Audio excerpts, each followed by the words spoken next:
Consistency is the most important factor to achieve your goals. You can work hard to create quality work and have all the knowledge in the world, but if you're not consistent in the pursuit of your goals, you'll never be able to make progress. Or you're on NoFap and you hold out for 3 days and then you just choke the chicken again the day after 3 times in a row because you already did it one time. Why not do it again, right? Most people can't understand how to be consistent. They do the work for a week or they abstain from the bad habit for a week and then they just stop again until they want to work or have the willpower to do it again. If they could just fix that one issue of being inconsistent, I will guarantee you that they will get the goal they want. If you're a person that struggles with inconsistency and you want to start actually making progress to your goals, you've came to the right place.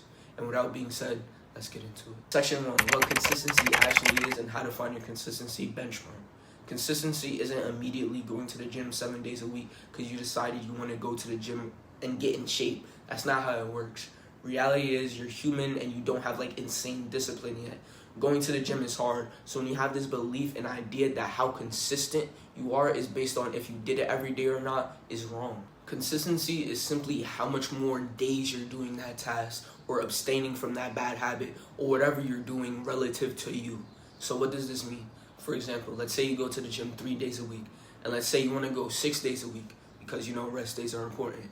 If that's your goal, then the only way you can be inconsistent is if you go to the gym less than 3 days a week. That's the only way, because relative to you who goes to the gym 3 days a week, anything below that bar you set for yourself means you're inconsistent.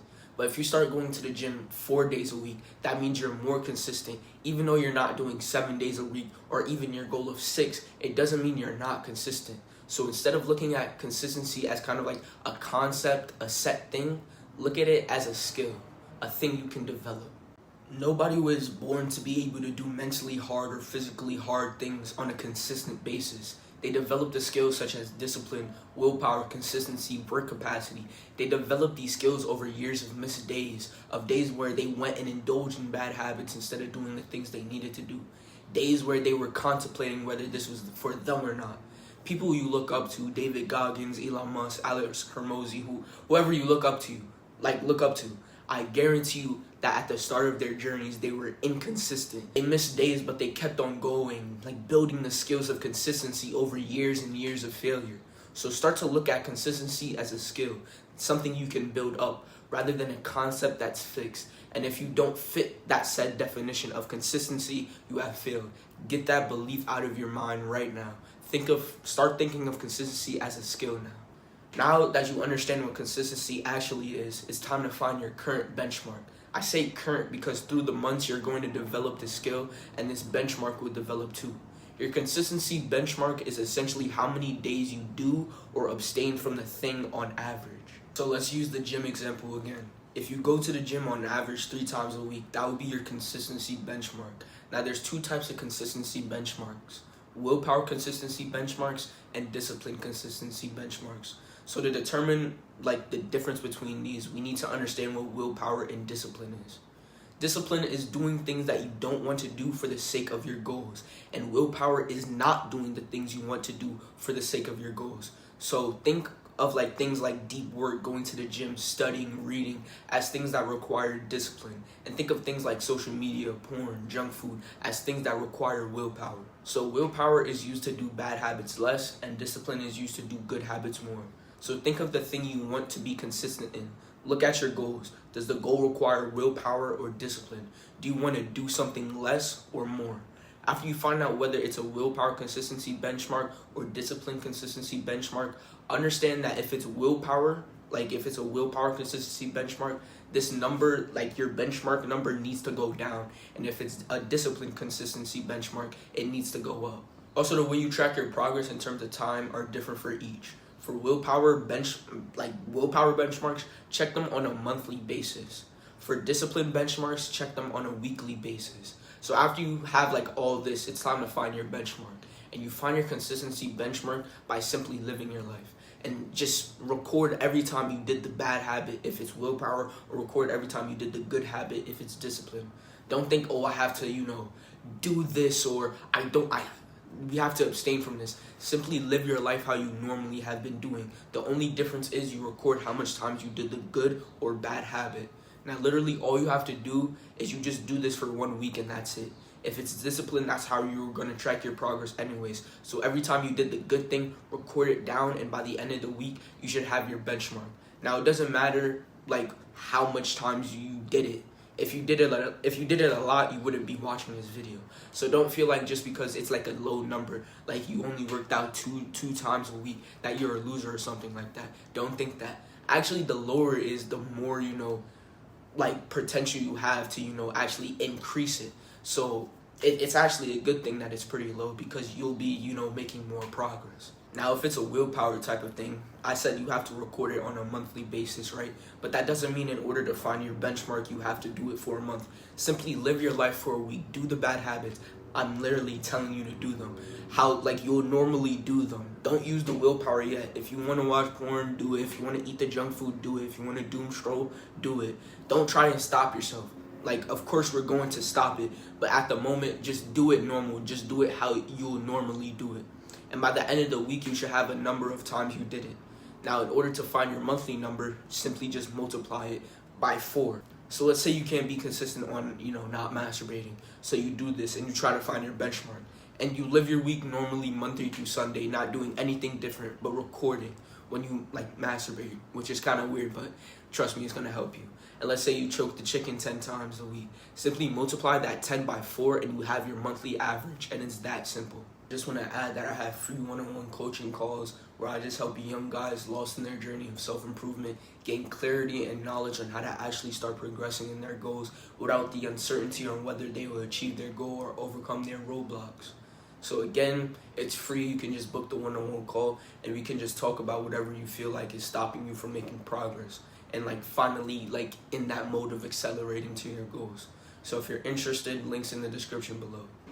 Section 2, building discipline and willpower. So depending on your goal, you need to either build discipline or willpower. So by this point, you should have your consistency benchmark and you should know whether it's willpower or discipline. So first, let's start off on how to build your discipline. Just like in a game, I like to see that discipline is like a skill. In games where they have skills like strength, speed, dexterity, traits like that, and you need XP or skill points to level them up, that same concept applies to both discipline and willpower. You need XP and require XP or skill points to build up the discipline. So for discipline, we need to understand that discipline operates best off fear. And there's no other better example to illustrate this concept than David Goggins. So David Goggins, before the fame, and you probably know the story, he told it a bunch of times, but he was lost and he figured out that him being in the Marine was his only way. He was an exterminator and he was 250 plus pounds. He was obese basically. And the Marine officer said that he had to be a certain weight in order to be recruited. And he basically had to lose 100 plus pounds in 4 months. Now you can see how this can be impossible for almost anyone. Yet David Goggins did it without really being disciplined before this. He had no history of doing things that required discipline before this. It was because he was operating off fear of what his life would be like if he didn't get accepted to the Marines. His fear of not amounting to anything in his life. Imagine he had that kind of positive mindset where it's do it one step at a time, la la la la la, all this fun, comforting stuff. If he had that positive mindset, I guarantee you he wouldn't have done it. This is because discipline operates best out of fear. Fear of failing, fear of what your future will look like. Discipline feeds off that. And I know it sounds kind of dumb, but you're actually the most disciplined when you're afraid and scared of something.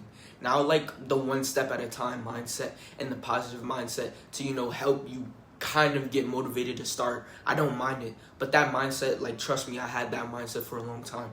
I know that mindset doesn't make you consistent. So how can you develop fear in order to operate at your best? It's very easy. You just visualize that outcome if you don't do this thing. A lot of people visualize that outcome if they do the thing. They see all the cars, the money, but visualize that outcome if you don't do this thing. Let's take the gym, for example, or just physical activity. What is the outcome if you don't do physical activity? Well, you either be obese or skinny. You would lack confidence and love for yourself because the way you look. Girls won't find you attractive. Men won't respect you as much. You'll be depressed. Or what is the outcome if you don't study? Well, you probably fail the tests and exams. You won't get into that dream job. You'll be stuck at a job that you hate. You would have wasted all that money on college for nothing, and you have nothing to show for it. What is the outcome if you don't work on the business? Where you wouldn't become an entrepreneur, you wouldn't have the life you always want, you might be working a low-end job, struggling to get food on the table. Visualize like this nasty and kind of negative outcome if you don't do the thing. If you just lived your life the way you're living it right now, undisciplined and stagnant. This will actually motivate you to go and get that thing, because we as humans, we're actually better at running from something we are afraid of rather than going to something we want. So how do you maintain this discipline? Simply go back to that negative, nasty outcome every time you want to skip, and you see that you'll be more inclined to go and pursue and do the things you have to do. Also, framing hard work or these tasks that require discipline like as bad or tiring, instead frame them as like that hard work and these tasks that require discipline are good through a process called process visualization, where you visualize yourself at the end of a hard task before you're doing it, and you're just visualizing yourself absolutely crushing the task. You visualize the focus, the hard work, but more importantly, you visualize that dopamine you get after the task is done, the feeling of satisfaction and relief after the task is over. And what this would do is it will trick your mind to associate hard work with a good feeling, which will make you want to chase that good feeling. And since that good feeling is associated with hard work, you're just going to chase the hard work in order to get the good feeling, which will make you more inclined to do the hard work. So these two things help you do the hard stuff, especially when you don't want to do it. So how do you go and build XP for discipline? You build it by simply either increasing the amount of time you do the task daily or increase the amount of times you do the task week by week. So let's say deep work, or like you have to study, make ads, script, make videos, work on your business, whatever it is. Start by blocking an hour of your day to this deep work task. Just an hour, that's it. If you want to end on that hour, you do that. But if you want to keep on working and going, then you keep on going and working. Just simply create that block of time where you do that deep work task, and then when 1 hour feels easy, increase it by 30 minutes to an hour, and then repeat that process until you have like this big chunk of time where you're just in deep focus work. Usually these blocks should be like 6 hours at most, but you can have multiple blocks of 6 hours, or if you work better with 4 hours or 3 hours, however you want to work. But for one block maximum, I believe 6 hours is like just the total max that you can do in like one block. Obviously you can take a break and then do another 6 hour block, but in terms of like one go, like it's pretty hard to do anything more than 6 hours in just one go. So simply promise yourself that you're gonna do like that deep work task or whatever it is in that block of time, and then when that block of time gets too easy to do, you simply just increase that number more and more until you get to like 6 hours, and then boom, that's the whole process. That's like a day-by-day approach. For a week-by-week approach, it can look something like this. It doesn't have to be like this exactly, but it should have like the same concepts. So you can do like 4 hours of deep work over 2 blocks for only 2 times a week. Then you can slowly add those 4 hour blocks to other days until you have like 2 4 hour blocks every day of the week. So you can either build it up like that with a day-by-day approach, or like that, a week-by-week approach.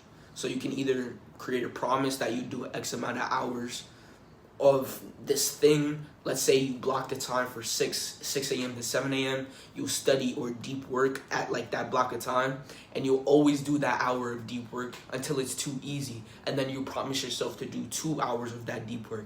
Now you increase it and increase it until you're now able to work 6 to 10 hours a day on that goal, like easily. Like that's your benchmark now. Or if you have like a physical goal like going to the gym or running, like that should be like a week-by-week approach, because you can't, like daily you could do it, but week-by-week would be best, where you just have like your benchmark. Let's say you worked out or run 2 days a week, and when 2 feels too easy, try to do 3 times a week. When 3 is too easy, try to do 4 times. When 4 is too easy, try to do 5 times, and just repeat that to however many days you want it. It could be 4 days a week you want to run, 5 days a week you want to run, or you can run 7 days a week, go to the gym 7 days a week. Whatever it is, just try and increase the amount of days you do the task week by week. Now I also want to add this that can help you kind of like build up your XP, and it's a concept called excellence in all areas, which is like exactly how it sounds. You should strive to be excellent in all areas, meaning cleaning your room, doing the dishes, making your bed. In order to build discipline, the little things matter too. Now these things don't require as much discipline as, working 8 to 10 hours a day on a purposeful goal. I know that, but it does help you. It gets you into the identity of a disciplined person. If you're disciplined even on the smallest things, it will set you up to be disciplined in the bigger things as well. So whenever you don't want to clean your room, clean it. When you don't want to make your bed, make it. When you don't want to wash the dishes, wash them. So focus on those little things as well, and they'll help you develop kind of like, it kind of like shaves off some XP. If you can like fold your clothes and put them in the closet when you don't want to, you'll have an easier time, you know, developing, doing deep work for 4-hour blocks every day. So that's how you build discipline. So how do you build willpower? What you actually do is you don't build willpower per se, you try and conserve it. So what does this mean? What I like to think of willpower is we all have a bar of willpower. And anytime we have the urge to do a thing, right, we have an option to either use this bar of willpower or not. If you don't use the bar of willpower, you just immediately go and do the bad habit anyways, right?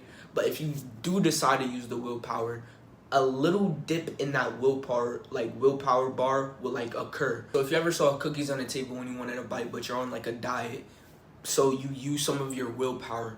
If you saw those cookies on the table again, it will be harder to resist because you don't have as much willpower in your willpower bar now. So the trick is to conserve this willpower as much as we can. And you do this by simply just making the bad habits you don't want to indulge in as hard to get to as possible. So for example, let's say you binge eat, and like the way to stop binge eating is by stop buying the foods and junk you binge eat. Throw it out and don't buy them again. Because if you have all the foods you binge eat, and you will just be constantly using your willpower, and eventually you'll slip up and binge eat. But if you don't have the foods you binge eat, how can you binge it? Like, it just makes no sense because it's not in your disposal. And that's the entire point. You only need to use your willpower at the supermarket where you see like the chips or the chocolate, right? Wouldn't it be smarter to like only use it in a place that you go to, let's say like once a week, rather than using it in a place that you're at every day? So in order to conserve willpower, find ways to make it harder to do that vice. Identify the cues that make you want to do the thing, and then try to make it as hard as possible for you to actually see that cue. So delete the Instagram thoughts, twerking, activate porn blockers, throw out junk food, find productive ways to use your free time, learning and reading books, by the way. Turn grayscale on or have a screen limit on social media apps. Just find ways to make that vice less attractive or harder to find. And that's how you build, but really just conserve your willpower. See it as like a valuable resource and only use it when you have to, when you absolutely have to. Section 3, consistency building protocol. First, you identify your benchmark, which we went through that, live your life normally, then record how much times you did it. If it's willpower based, then you just multiply that number by 4. Step 2 is to build and gain XP on discipline or conserve willpower using the tactics I said in section 2. Step 3 is while building the discipline or reserving your willpower, try and make a goal for each week or month. So like basically if it's discipline, try to make the week like, oh, this week I'm going to increase my output or like deep work or whatever it is, studying by 30 minutes this week, right? And then just try to do that 30 minutes, right? Or if it's willpower, right? Let's say like let's go back to the masturbating example. Let's say you masturbate 40 times a month, right? Try to go 35 times the next month, then 30 the very next month, and just slowly decrease it. Slowly decrease the amount of times you do it month by month, or if it's discipline, slowly increase how much like work you do day by day or week by week. Step 4, repeat the process until you're not doing your vices or you're rarely doing them anymore, or when you can like consistently show up and put in quality work day to day. And that's all I have for today. I wish you luck on your journey, and peace.